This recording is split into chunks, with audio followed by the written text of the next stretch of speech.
What's going on, everybody? I am Brian Matthews, your host, and this is Confessions of an Ugly Black Man. I'll be honest with you, I was on the fence in producing this podcast. The one thing that I have learned about being in the public eye, people hate to hear the truth about themselves. And because a large part of my fan base are females, and this is about, I guess you can say, a little bit of hypocrisy in the female's perception, I would hate for them to say, Brian, you're a jerk. We don't want to hear you no more, and bounce. But after having a conversation last night with two young ladies, this confirmed it. I'm going to do this podcast. I did a podcast a few months ago called Hypocrisy of a Woman, which isn't a bad thing. I'm not calling people out, at least not directly. But in this case, I got to call a spade a spade. In any movie, TV, book, literature, whatever, there's fiction. There's reality and there's fiction. But here's the thing. Fiction is based on bits and pieces of reality. They just take some of the people and the names and the characters and they change it to protect the ignorant. But wait, I must digress from the hard-hitting news and just hitting you with that drama. And I gotta make you say, Back 20 years ago, there was a movie called Shallow Hal. Now, Shallow Hal is an American romance comedy, and it has Gwyneth Paltrow and Jack Black in, where he falls in love with a 300-pound woman, and he doesn't realize she's 300 pounds because he's in love with her inner beauty. Now, this movie painted a pretty bad picture of men like that, making us look like pigs, and in a lot of cases, it's true. Let's be real. Most men, regardless of how professional, how successful the woman is, would judge them by how they look, how big their boobs are, how big their breasts are. And I'm not going to get into how women feed into that because that's a different podcast altogether. But in this case, I would say you just can't take those people serious. I can concede to that. Why am I saying all this? Well, in the end, when I finish this podcast, you're going to say, damn, but we got to start somewhere. And we're going to start at 2018. A plus-size model named Tess Holliday, she appeared on Cosmopolitan UK magazine cover. And people lost their shit. Trolls came out from under the bridges and they took what would have been groundbreaking and marginalized it. So first, who is Tess? She is a signed plus-size model. She's with an agency. Very attractive woman. She has a husband. She has a child. She's a person. Some people, and I do mean people, not just men, tend to have a problem with plus-size women being promoted in that kind of light. But wait, with all that being said, Cosmo did it again. February's issue, 2021, that's this year, that's right now, posted 3 women of various sizes on the cover. And once again, the trolls went wild. Or I would say, these shallow hals are out there acting out of meanness.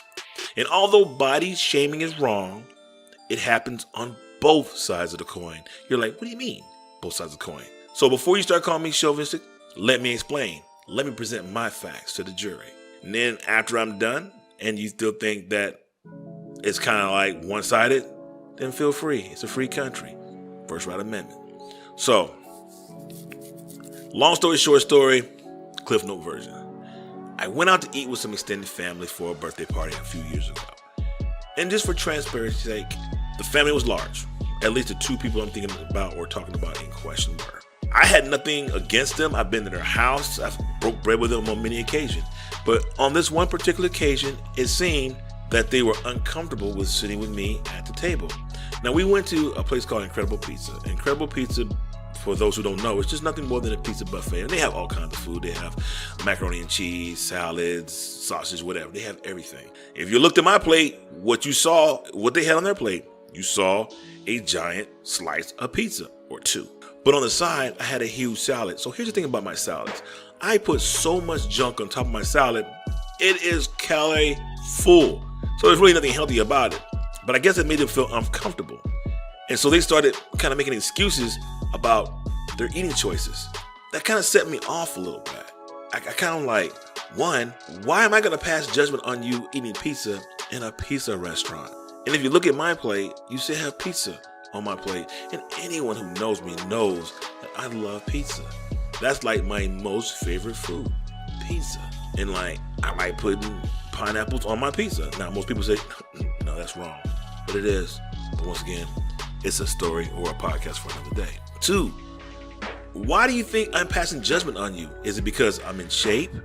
Because at the time I was in shape. I was in shape and sexy. Now, I'm not as in shape then, but I'm still sexy. Ugly style.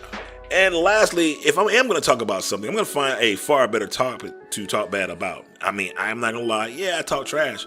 But why would I want to talk trash about somebody that I know that's pretty much related to me? So to me, kind of reversed it, and they were body shaming me for how I looked.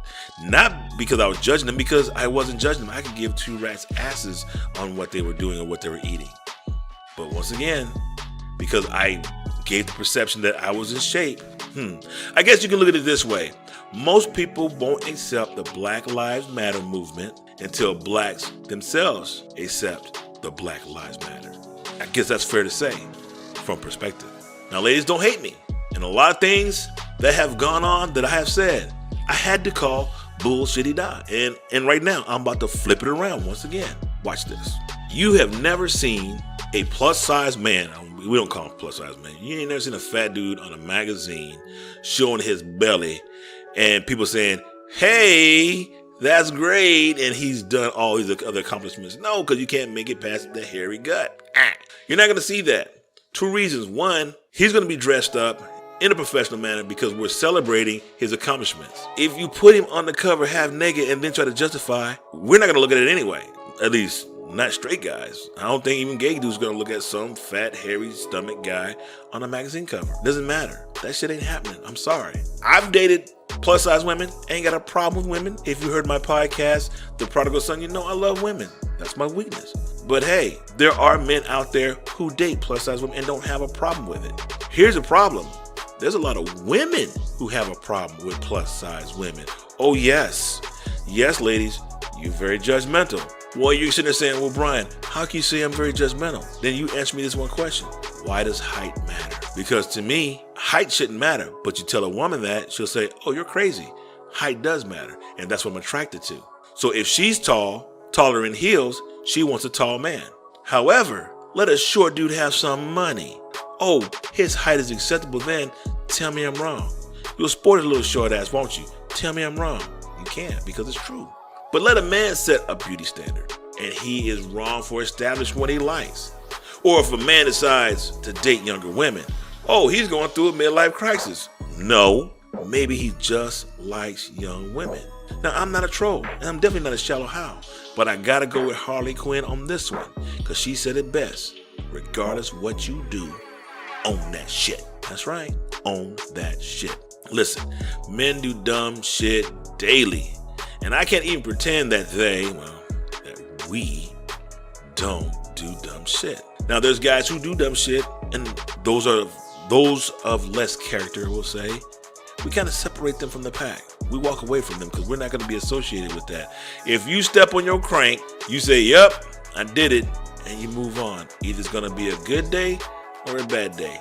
You're going to suffer the consequences or you're going to be forgiven. So here's the issue. This is the biggest thing. And so we're going to get to the meat of this whole podcast. The reason why there's, I guess, a big conflict. Every time there's a conflict of someone's color, someone's size, someone dying, whatever it may be, TV comes back and shows the same thing, but they try to put a positive spin on it. How many commercials do you see with mixed couples? A black woman with a white guy, mixed kids. A black man with a white woman, mixed kids. You know, and they're all happy and having a great time. Or how about you see a same-sex couple, whether it be a male or female? You see a lot of this because this is what they're trying to show you. They're trying to repeatedly show you that this is good. But this is not a Disney movie, people. This is life. The cursed beast is not going to see the errors in his wave and change. Reality is this. Being obese is perceived unhealthy. Being gay is perceived as being immoral. And having mixed races is still frowned upon in certain circles. Now, I saw one of my old classmates from high school, and he posted something on Facebook, and he was getting pulled over while driving black. Yes, racism still exists no matter how harmonic the world tries to be or make it seem to be. Oh, we have a new black/Asian vice president. Okay, and we had a double-run black president. Ain't changed shit. Nothing. I'm sorry to say, how you look is criticized by women, just like how you act is criticized by men. Here's the deal. Men are always trying to impress women because, once again, women are very critical of that man, and we're now trying to impress them for their attention. And yes, I'm sorry, there are a lot of women out there who are getting larger breasts, getting butt implants, because they know that's what the men like. Are they doing that because they want their men to pay attention to them? They don't want them to go to the younger ladies? I don't know. But what I do know is it's a little bit of hypocrisy there. And this is going to be the key to show you that just because they're body shaming the women or like the Tess Holidays, it might not be all men. Although they're showing the men. You go on YouTube, you go on the internet, they're showing men. How about the women? Here you go. There's an Onlyfans page model. Now, she just claimed that her 3 sons have been kicked out of Catholic school because her quote-unquote raunchy online career. After outrage, and they say conservative parents found her account and began bullying her family. Let's state the obvious, because any dude who's listening to this, they're going to say, yup, you're absolutely right. How did this shit come about? Did anyone question the person that found this page? No, because the woman took over. I'm going to tell you what happened. Some dude may have saw a girl and said, man, I'm going to check her out on Facebook. Facebook is linked to Instagram. Somehow they saw those pictures, realized she had a fans only page, started paying for the fans only page. And they were like, oh, damn. Turned around and told one of his boys, who probably wasn't as smart as him and couldn't cover his tracks as well. His wife found out and lost her shit. Now, to cover his ass, he said, oh, I got that from Tom. So now everybody's looking at Tom. Tom's like, what? Hey, this is immoral. This is not right. So now the wicked witches of the West are teaming up, and they're passing copyrighted pictures around, and they're trying to besmirch this lady's reputation. I don't agree with them kind of going after the kids, but I'll say this, bottom line, at some point, her kids are in high school. Someone would see, because this is the digital age, and those kids, more than likely, at some point, will have to throw them hands. At some point, someone's going to say, damn, your mom is fine as fine. And then, of course, someone got to throw their hands. I had a situation, my mom, she was a very young-looking lady. We were at the grocery store, and this guy walks up to me, he's like, yo, that's your lady? I'm like, nah, bruh. That's my mom. I'm about to put the hands on him. Same situation. Now, I'm not judging her. I'm not judging her at all. If that's what she wanted to do. If that's what she wanted to do and her husband's fine with it and he knows about it, that's your life. Ice-T said it best. Haters don't hate now. They don't hate on people who are doing not as well or less than them. They hate up. They hate up on people who are doing better than them. First month this lady did her fan zone and she made $14,000. Since then, she's made $150,000 per month. The pictures are pretty much tame. They're not even pornography. They're not naked. She's not showing anything. And I can guarantee you right now, with all this promotion that she's getting right now, free publicity, she gotta be making about $3K or $300K. She gotta be. They gotta be clearing a couple million off this publicity alone. So I'll say this, because this shit is pretty much gone global. If your fans only page is rocking and you making bank, fuck them. That's your business. Don't worry about nobody else. Your husband like it, rock on. Because guess what, people? And I'm going to end it with this. You getting mad at her for her fan page. And it's not guys saying, oh, this is wrong, this is wrong. It's your ladies out there who are feeling self-conscious about themselves. There's going to be some little young chick shaking her shit on TikTok for free. And your husband's going to be watching it. Check who he's following. And with that being said, this is Brian Matthews, the ugly black man. And you've been fed.